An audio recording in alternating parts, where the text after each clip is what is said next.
It's chill, and this might be the third time I'm recording this video. A couple of times I failed at it. I did a whole review, and I was using this microphone instead of the expensive one that I paid for, and it sounded like this. It's Chillmonger with the Falcon Winter Soldier finale episode review.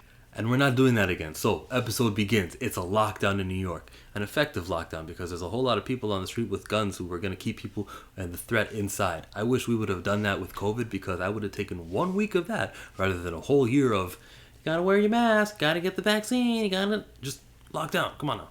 Give everyone a couple of months, prepare and be like, on this certain date, we're all locking down. And we do that, there's no one to pass the virus to anymore. It's very simple, guys. I'm for extreme measures because they're the only ones that are going to be effective. So that's me implementing real world stuff into this show because this show offers me so many opportunities to do that. In this show, in this episode, the Falcon is flying and he's not talking. I mean, he's only talking and we don't see him. We don't see him at all, and he's talking to Bucky. On the ground, you see a woman. It's the power broker. It's a woman who looks like Sharon Carter, and it's probably a Skrull. I'm saying that right now. I'm calling it now. That is a Skrull, so I will be referring to this human being as the Skrull power broker. It's not even a human being. I don't know why I said that. They're on the team. Great. In comes Falcon swooping in. All white, dressed nicely. I like the neck thing that he's got. The Wakandans know what they're doing there, and he kicks at Batroc. They ask him, who the hell are you? And he goes, I'm Uncle Sam. There's no point in this episode he refers to himself as the Falcon. Except for the beginning where the title says Falcon and the Winter Soldier, and they only do that so they can change it. And the second time he's mentioned as the Falcon was the credits, where it actually says Anthony Mackie played Sam Wilson / Falcon. He never addressed himself as Falcon, guys. Like, if you're gonna do the change, then don't sloppy editing. There's sloppy writing. This was sloppy editing.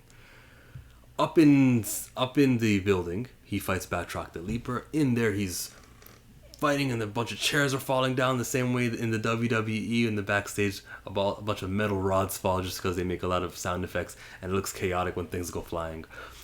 Batroc actually threw a chair at Sam's shield, and for some reason, they both canceled each other out. I thought the shield was more stronger, but that happened. Batroc does not defeat Sam, but it doesn't mean Sam defeats Batroc. He flies away. 0 for 1. You gotta defeat your villains. He's 0 for 1. Oh, but what about John Walker? That's a villain. Did he? No, he didn't. He actually made up with him, so 0 for 2. Oh, but Carly, actually no. Carly gets killed by the power broker.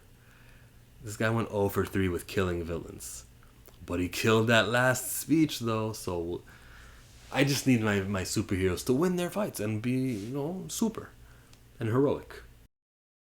On the ground, Bucky got his own person to take out. He got like 3 super soldiers. Sharon, power broker, got hers. The way she got hers was like, oh, I'm so sorry. Planted something there. What was it? Mercury vapor. And she didn't even lie about it. She actually told Bucky that's what it was. Very odd. This is not the same Sharon Carter that we used to know. And the other one, what was happening? On the helicopter, I love the way that this played out, right? Amazing scene. The way that Sam used the shield to even leave that building, shatters the thing, flies off, gets that shield before it flies off, and the camera angle, before it drops, he picks it up and goes flying up. Man, it's like he does the shield better than Steve ever did when it comes to the moves. The top 10 shield moments, 9 of them were in this film. From 2 to 10 are from Sam Wilson. The very number 1 top spot, of course, has to be the combo when he's got Mjolnir in this hand and a shield in his left, and he was whipping Thanos' ass. That hasn't been topped. And I don't think there's any emotional point that could be reached in the next time we see Uncle Sam. I don't think that we can do that any better than Steve Rogers did with that shield. So Steve wins, but Sam has more moments with the shield. One of them is with the helicopter. Listen, your Bluetooth, I got put in your Raycon earbuds. That, hey, you can fly. I know because Red Wing could read your whole statistics because Zola is a thing that happened in this universe. What you're gonna do is count down to 5. And she pulls and yanks and saves the helicopter from crashing. It was great.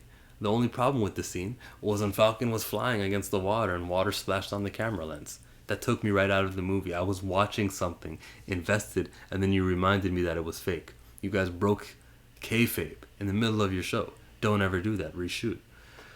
So that's how that flew. Back at the New York, John Walker comes in. Morgenthau, I'm so sorry. I didn't want to kill him. His life didn't matter. You were only going to kill people's lives who didn't matter? You think Lamar's life didn't matter? He snapped. Of course you're going to look at how Black Lives Matter and, you make the connection there. I'm going to give it all the attention that I want to, which is none. Of course I have to give it attention. The show did that on purpose. Okay, guys. Good for you, Sam. Good for you guys. I do have to give it attention. The sentence that Black Lives Matter is a wholehearted agreement, but a lot of times the organization ran by 3 women who are shady and, hoard money and all that shit, they are the negative of that statement of Black Lives Matter sentence. And a lot of times the people who are opposed to Black Lives Mattering will shit on the BLM brand rather than the sentence and score points there, because any advancement being made, they will try their hardest to stop it. And I recognize that. But yeah, okay, so Black Lives Matter was part of this show. Yay. John Walker, with his little 64-bit toy shield, dropped it in order to save that van, which was falling so dramatically in stages, and it fell, and let me hold it, and then it fell more, and then it fell and we thought we lost it, but in comes Falcon swooping in, lifting it up. Oh, and the old man said, hell yeah, that's the Black Falcon there, I tell you. And I enjoyed that line. It lasted for 3 seconds. And then a guy to the side said, no, that's Uncle Sam. And my heart broke. And I was so mad at that. You know what the very next line in this show was? It's when Carly bumps into Sam and she says, you of all people bought that bullshit. Good answer. That's right. That's very right, man. Isaiah Bradley didn't buy that shit. Even towards the end of the episode, he never gave in. And that's why Carly, we're going to miss you, Carly. You got shot 3 times. In the fight that she's having with Sam, it was like therapeutic battle. Stand down. Changed to fight back. Why won't you fight? And Sam's doing a bunch of flips and stuff. I love the flips were the same ones we saw in the training montage. So things that happened earlier in the show came to fruition towards the finale. That's the way storytelling is supposed to be done. Even the helicopter move, he did use that in the first episode where he ejects the enemy from the flying helicopter. He did that in the first episode. So it's nice to see things that we saw earlier mattering and playing into the story. They weren't for nothing. Great writing there. Yeah, so the power broker is the one who kills him. And here we go. The power broker kills Carly. Here we go. He brings the dead body of Carly. He did the same thing John Walker did, according to what you saw. John Walker killed a flag smasher with the super soldier serum. And now Sam's carrying the dead body of her super soldier serum. And they go, oh, you take care of the terrorists, we'll take care of the rest. No, wait, I thought you were mad at John Walker, weren't you? No, you were only mad because it was on TV. You were only mad because that stuff made air. You were mad because you're reacting to the people. You don't actually have hearts of your own. You are Disney for getting rid of James Gunn because of things he tweeted a long time ago before you ever hired him, and then rehiring him even though you fired him for something he did a long time ago. As if that makes any sense. And Disney going wishy-washy and hiring and firing and hiring James Gunn brings me hope that they will change and reverse the decision that they had to not recast T'Challa. Recast T'Challa, because taking away the Black Panther character from me, T'Challa, is a negative. So yeah, he does the same thing, basically. You guys, we can't have these double standards. They told us in the show double standards are wrong. Isaiah Bradley freed prisoners of war. He got arrested for it and put in jail. Steve Rogers frees prisoners of war because Bucky was part of that. And he gets promoted and he's actually the captain now. He's doing missions now and becomes a hero, gets his own museum. double standards. In this talk with the people, do you think it's our place to help them? You think we should support the people? Sam says yes. No bullshit. You guys, for the first time, felt worthless and helpless because of Thanos. You could relate to everybody else. And then that goes away, what? And then you're the GRC, and it's like you forgot a message that you were supposed to know about. Trinity from this channel, Second Street Marvel, was telling me, yo, this has been preachy. And I agree that it is preachy. It's just that I agree with everything he was preaching about, so it doesn't really affect me. And Trinity's not one of those guys who have YouTube channels to push their political agenda. He's not that at all. I can easily see someone from the right wing going, nah, fuck that. If there was a right wing message, though, I think that they wouldn't say that. What would be a right wing message? Anyone who leans right wing, tell me what's an example of good right wing that applies to them and not to the left people. That is a good question. So it's a great promo that he cuts over the dead body, which is kind of exploding a dead body. But Isaiah was watching that, and so was Joaquin Torres. And the camera cuts to a bunch of people. I don't like that the camera cut to John Walker when Sam said, "I'm a black man wearing stars and stripes." You don't think I feel that? You don't think there's a million racists who hate me right now? Camera cuts to John Walker. What was that about, guys? Guys, if this was real life, yeah, I would dismiss John Walker, but this is fiction. I only know what you show me. So you show me him caring about Lamar. You show me him visiting the family. Cool. And then you show me this scene where he talks about people hate me because I'm black, and you show John Walker that. Make up your mind, guys. Malcolm Spellman, I need to know. And I'm sure the point is, oh, no, that there's a gray area. I'm sure that's what they're going for. And fuck that. I need to know. It's fiction, right? So just let me know. Please and thank you. Bucky goes and says, that was good. I tuned out as soon as he heard something about being a black guy in Stars and Stripes. I laugh at that line. He says, good job, Unc. Yeah, this Unc thing, this Uncle Sam thing is continuing at this channel. I started in the beginning of this review, and it's not going away. I can't do it. You don't rehash, you don't rechange. When we lost Stone Cold Steve Austin, we didn't have Stone Cold Randy Orton. Like, you don't do that. It fails every time. The Charlotte Bobcats, remember the franchise that began in year 2005? In 2014, no other team was using the Team Hornets, which used to be their franchise. And they're like, all right, we're going to adapt that name, or we're going to, pretend like the history of the Hornets, which is now the New Orleans Pelicans, that exists now in Charlotte. No, you're a franchise that began in 2005. You can't change history, guys. If you want to change something, if you want to make something, create something new. I should just have said that from the beginning. It's what the Lonely Banter, LB, says on his channel. Create something new. Don't just give me something and reskin it. It's very sickening, guys. You don't just go, well, we're going to take the swastika thing. There's no one in Germany saying, the Nazi party, we're going to change their values and we're going to go by the Nazi name, but we're going to be good. No, you don't pull the weed and then watch it grow again. You uproot that thing and get it out.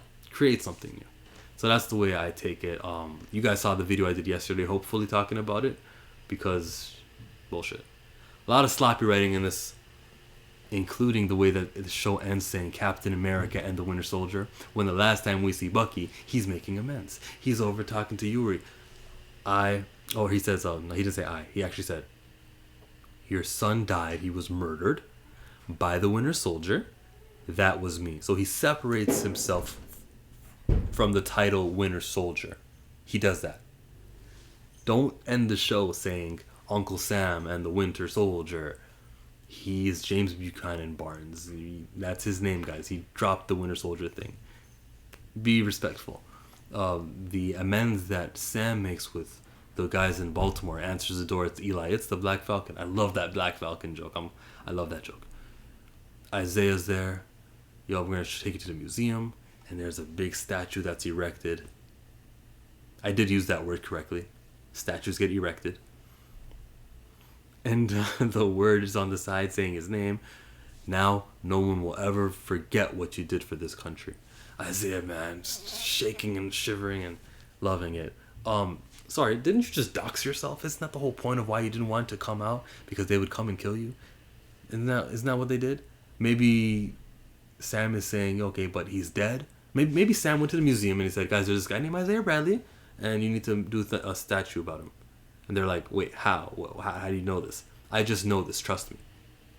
You get it? You get what I'm saying, guys? Like, he had to have revealed Isaiah Bradley's existence, especially in a world where you have been tracked by your government tech. According to what Lamar was saying, remember Battlestar said, we tracked Red Wing? You don't have a Red Wing right now? You don't think they can track that? Is Wakanda on different Wi-Fi servers, maybe? Maybe that's how they couldn't track him? But he went to Baltimore. You don't think you're being watched right now, Falcon?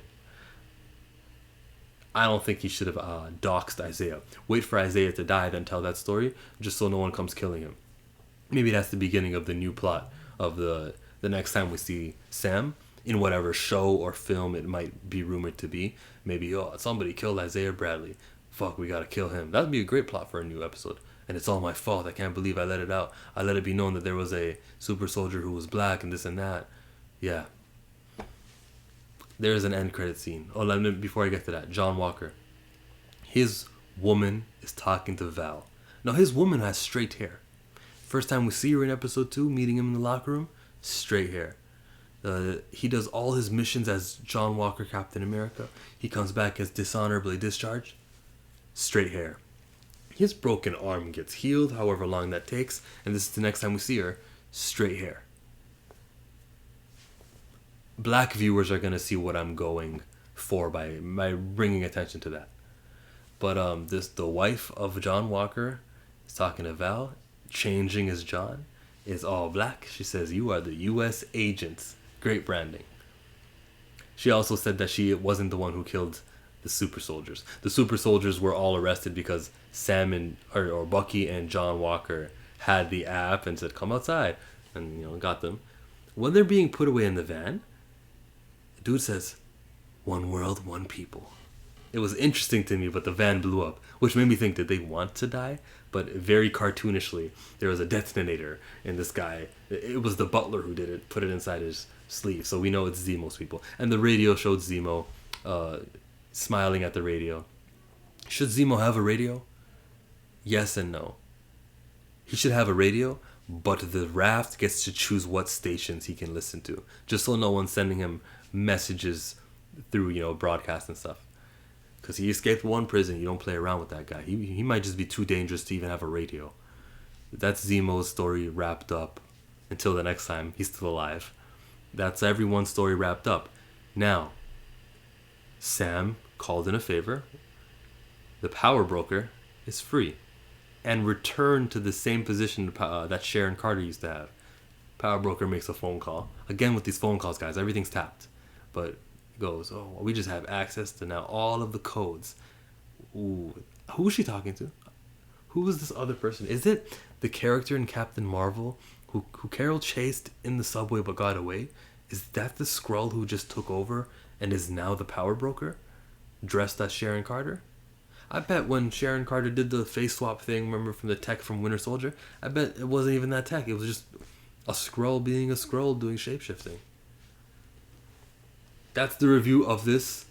I love this episode. I love the scene where Sam was talking to these guys. I love that Sam was telling them you could feed 1 million people with a phone call. You guys could control the banks and you can make these changes happen. I love the way he brings attention to people went with the cause that Carly was preaching, and they defied the world's strongest governments. There is obviously a message behind what she's doing. You can't just dismiss her. I wouldn't be a Star Wars fan if I didn't learn from that lesson. Star Wars is this big hit movie. Somewhere around 2008, I decide, man, all these people believing in Star Wars, registering themselves as Jedi for their religion classification. Let me check out what this show was all about. And I watched all 6 Star Wars films.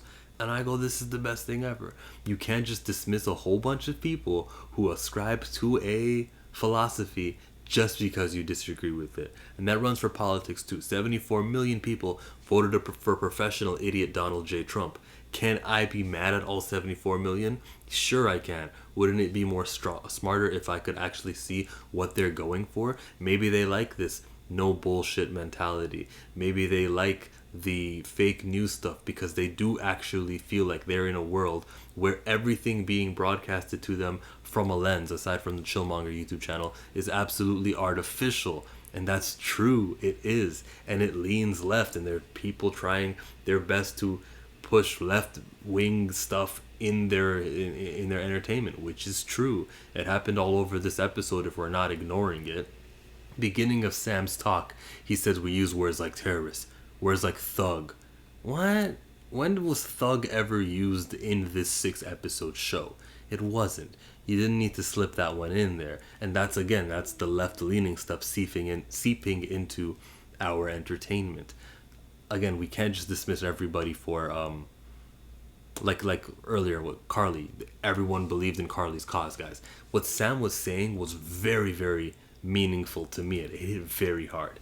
But the show still gets only a 9 out of 10 because of he decided to go by the name of Uncle Sam rather than continue to be Falcon, which is a problem. If you want to see me discuss the whole thing with someone who has differing opinions, his name is Elliot from the Hakuna Matata YouTube channel. And in the comment section of this video, I was talking about all video. Watch this, read the comments, and you'll see me discuss with him respectfully because that's how we handle business here.